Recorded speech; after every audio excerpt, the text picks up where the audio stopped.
Hello and welcome to another edition of Autocar India's Quick News, your weekly roundup of everything new in the automotive industry.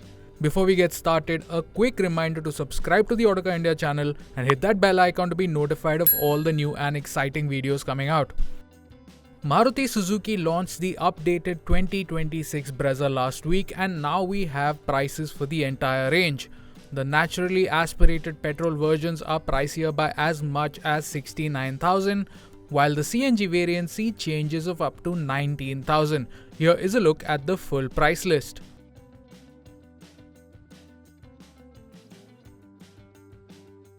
The familiar 103 horsepower 1.5 litre naturally aspirated petrol engine continues along with its factory fitted CNG option that now has an underbody tank. Joining it is Maruti's new 110 horsepower 170 Nm 1 litre direct injection turbo petrol engine. All manual variants now get a 6-speed gearbox, while the 6-speed torque converter automatic continues to be offered with the 1.5 litre petrol. Changes on the outside are subtle, with a revised grille, redesigned bumpers and new 16-inch alloy wheels. Inside, the dashboard gets new trim, updated seat fabric and gloss black inserts replacing the older silver accents. Feature additions include a larger 10.1-inch touchscreen with built-in navigation, ambient lighting, ventilated front seats, an air purifier and a cooled wireless charger. Safety has also been enhanced with blind spot warning, rear cross traffic alert, safe exit warning, front parking sensors and a tire pressure monitoring system. Toyota has launched the all-new 9th generation Hilux in India at a starting price of Rs 31.99 lakh. Bookings are now open with deliveries set to begin in the second week of August. Here is a look at the full price list. While it rides on the same body-on-frame as before, it gets a completely redesigned exterior and a new cabin. There is a bolder front end with slim LED headlamps, a honeycomb grille with Toyota lettering, and a more rugged bumper.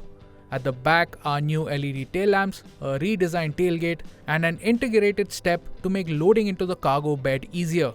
Inside is an all-new dashboard housing a 12.3-inch touchscreen and a 7-inch instrument display. Features include wireless Apple CarPlay and Android Auto, connected car tech, an 8-speaker audio system, wireless charging, a 360-degree camera and 3 drive modes. Thankfully, Toyota has retained plenty of physical buttons for frequently used controls. Power comes from the familiar 2.8-litre diesel engine producing 204 horsepower and 500 Nm, paired with a 6-speed automatic gearbox. The manual gearbox is no longer available. A new rear-wheel drive variant joins the range, while the 4x4 versions continue with low range, an electronic diff lock and multiple off-road drive modes. Honda has launched the ZR-V in India at an introductory price of Rs 48 lakh. Imported as a full CBU from Japan, it sits at the top of Honda's SUV range and is offered in a single fully loaded variant. Honda says the first 2 batches comprised of 120 units and have already been spoken for. Power comes from a 2-litre petrol engine paired with Honda's strong hybrid system, delivering a combined 184 horsepower and 315 Nm through an eCVT gearbox. Honda claims fuel efficiency of 22.8 kpl along with a 0 to 100 time of 7.9 seconds. The ZR-V gets a 9-inch touchscreen, a 10.25-inch digital instrument cluster, a 12-speaker Bose sound system, powered front seats, dual-zone climate control, wireless charging and an electric tailgate. It also comes with level 2 ADAS, 8 airbags and a 360-degree camera, though it misses out on a panoramic sunroof and ventilated seats. In two-wheeler news, Honda Motorcycle and Scooter India unveiled 10 products for the Indian market, and we now know the expected timeline for their launches. First up is the ADV 160, an adventure-style maxi scooter that will be manufactured in India and exported overseas. It gets a tall, adjustable windscreen, twin LED headlamps and block pattern tires. Power comes from a 157cc liquid-cooled engine producing 16.3 horsepower and 14.9 Nm, paired with a CVT automatic gearbox, and interestingly, it is E85 compatible. The ADV 160 is expected to launch around October or November this year. Also shown were the Rebel 300 and Rebel 500. Both will be heavily localized, meaning they can be priced competitively. The Rebel twins share the same minimalist bobber styling, complete with a teardrop fuel tank, round LED headlamp and low slung stance.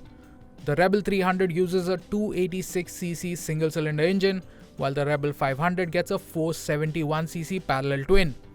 Both will be available with Honda's e-clutch system, allowing riders to shift gears without using the clutch lever.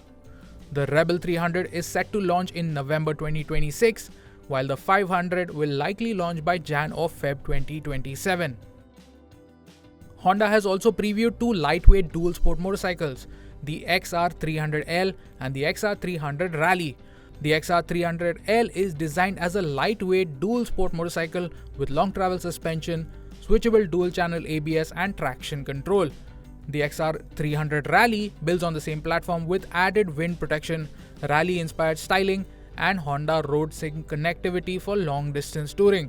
Both motorcycles appear to use the CB300F's 293.5cc single-cylinder engine, which is expected to produce around 24.5 horsepower and 25.9 Nm.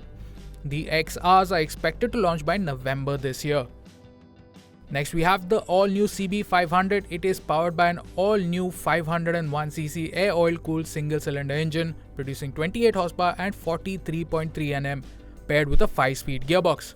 The CB500 combines retro styling with modern features such as traction control, a slipper clutch, and cross-spoke tubeless wheels. It is set to launch around October this year. Honda also showed the QC3 that is set to launch by Feb 2027. This is a new electric scooter with a fixed 3 kWh battery and a claimed IDC range of 145 km. Honda's existing 350cc lineup also received an update.